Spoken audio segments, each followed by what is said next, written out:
Sindh online school class 6 मज़मून science बाब 8 सबक 8 जिस्मानी तवानाई एनर्जी इन ह्यूमंस।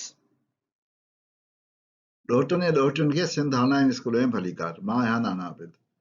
ॿारो असां हिन बाब जी इब्तिदा कई हुअसीं इंसानी जिस्म जी तवानाई सां। अचो त असां इख़्तिताम यानी आख़िर बि इंसान जे जिस्म जी तवानाई जे बारे में पढ़ंदे कयूं ऐं ॾिसूं त इंसान जे जिस्म में कहिड़े क़िस्म जी तवानाई हूंदी आहे, कीअं ज़ख़ीरो थियल हूंदी आहे ऐं उहा कीअं इस्तेमालु थियणी हूंदी आहे ऐं कीअं ट्रांसफॉर्मेशन थींदी आहे हिकिड़े फॉर्म मां ॿिए फॉर्म में। वारो असां में पढ़िया आहियूं त असांजे जीव घरड़नि में हिकिड़ो हिसो हूंदो आहे जंहिंखे असां माइटोकॉन्ड्रिया चवंदा आहियूं। ही घरड़े जे तवानाई ठाहिण जा कारखाना हूंदा आहिनि। इहे खाधे मां निशास्तो हासिलु कंदा आहिनि ऐं हवा मां ऑक्सीजन हासिलु कंदा आहिनि जेका साह मां ईंदी आहे। पोइ उन ग़िज़ा खे तवानाई में तब्दील कंदा आहिनि ऐं गर्मी पैदा कंदा आहिनि। इहा तवानाई जेका उहे ठाहींदा आहिनि उहा एडिनोसिन ट्राइफॉस्फेट यानी ATP हूंदी आहे। कार्बोहाइड्रेट ऑक्सीजन खे मिलाए ऐं तवानाई ठाहिण जे अमल खे असां मेटाबॉलिज़म चवंदा आहियूं। तो माइटोकॉन्ड्रिया में मेटाबॉलिज़म थींदी आहे। सो जेकॾहिं ॾिसजे त इंसानी जिस्म जी तवानाई जो नक्शो कुझु हीअं आहे जो खाधे मां केमिकल एनर्जी हासिलु कंदी आहे जेका कार्बोहाइड्रेट्स फैट्स ऐं ॿिनि शयुनि ते आहे यानी कीमियाई तवानाई में निशास्तो सणभ ऐं ॿियूं शयूं शामिल आहिनि। पोइ मेटाबॉलिज़म जे करे ATP तयारु थींदी आहे ऐं उन खां अलावा केमिकल वेस्ट यानी कीमियाई फुज़लो जंहिंमें कार्बन डाइऑक्साइड ऐं पाणी बि शामिल आहिनि ऐं गर्माइश निकिरंदी आहे।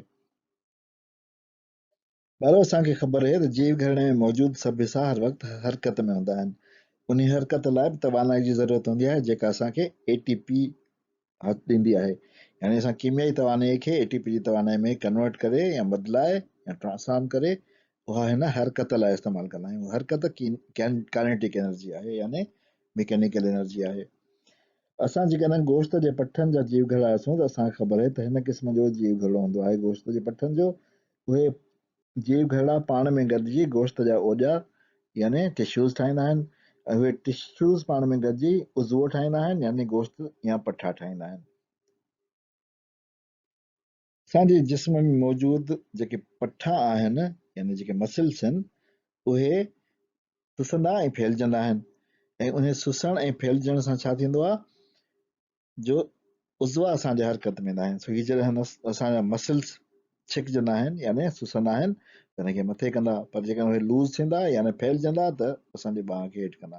अहिड़ी तरह असांजा सभु उज़वा मसल्स जे मूवमेंट जे करे यानी हरकत जे करे हरकत में ईंदा आहिनि। इहा बि हिकिड़ी काइनेटिक एनर्जी आहे।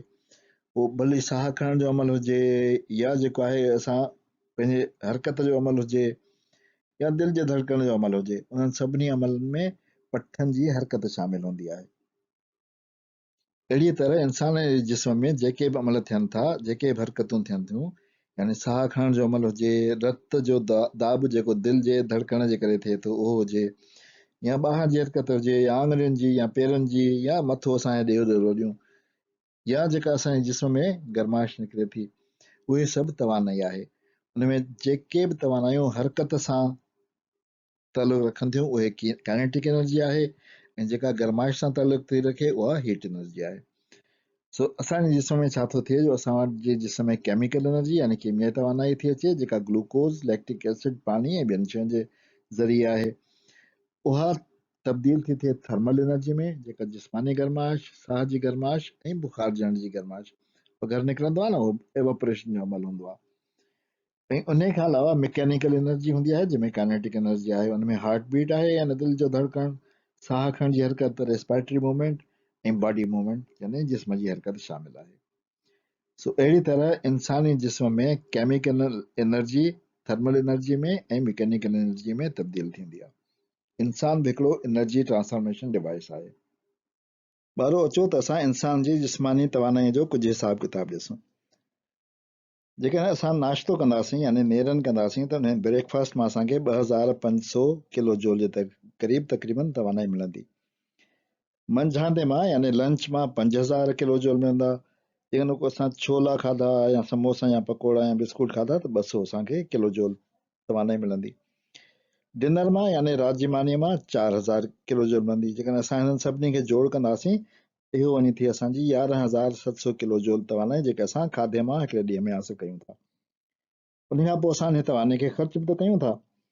तो असां जेके एक्टिविटीज़ आहिनि जंहिंमें असां तवानाई ख़र्च था कयूं उन में निंड थी अचे जंहिंमें 2000 किलो जूल तवानाई ख़र्च थी थिए। छो त निंड में बि असां साह त खणूं था ऐं ॿिया मेटाबॉलिज़म जो अमल बि हले थो।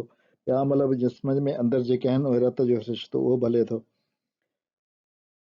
जेकॾहिं असां वेहूं था या खाधो खाऊं था त उन में तक़रीबन 6000 यूनिट यानी 6000 किलो जूल तवानाई ख़र्च थिए थी। थोरो घणो हलूं था त उन में 500 यूनिट या 500 किलो जूल तवानाई ख़र्च थी थिए। ऐं जेकॾहिं असां थोरी घणी वर्जिश था कयूं त उन में तक़रीबन 1500 किलो जूल तवानाई ख़र्च थी थिए। इहे टोटल जेका तवानाई असांजी ख़र्च थी उहा वञी थी असांजी 10,000 किलो जूल। यानी असां 11,700 किलो जूल हासिल कया मानीअ मां, 10,000 किलो जूल असां ख़र्च कया। छा थींदो 11,700 ख़र्च कयासीं, हासिल कयासीं, 10,000 ख़र्च कयासीं त बाक़ी हिन जो जेको तफ़ावत थींदो 1,700 उहे असांजी तवानाई फालतू थींदी। उहा तवानाई वेंदी असांजे जिस्मानी वाध में जंहिंसां असां वॾा थींदासीं। पर जेकॾहिं असां अॻु में वॾा थी चुका आहियूं त पोइ हीअ काॾे वेंदी। असां वॾा थी चुका आहियूं, असां जेको आहे उहो जवान जमाल आहियूं, त हीअ जेका एक्स्ट्रा असां वटि तवानाई अचे थी उहा वञी कीमियाई तवानाई जी सूरत में जमा थी थिए, जेका दरअसल चर्बी आहे जेका असांजे जिस्म में जमा थींदी। असां जॾहिं नंढा आहियूं त असांखे वधीक खाइणु खपे जेतिरो असां एक्टिविटी था कयूं उन खां, जीअं असांजी वाध में उहा तवानाई इस्तेमालु थिए। पर जेकॾहिं असां वॾा थी वेंदासीं त पोइ असांखे एक्टिविटी वधाइणी पवंदी ऐं खाधो घटि करणो पवंदो, जीअं असां वटि जेकॾहिं का जमा थियल तवानाई आहे त उहा ख़र्च थिए, असां थुल्हा न थियूं, असां ते सण बि न चढ़े। ॿारो इन ते अॼोको सबक़ पूरो थियो। नाना आबिद खे इजाज़त ॾियो, वरी ॿिए सबक़ में मिलंदासीं। ख़ुदा हाफ़िज़।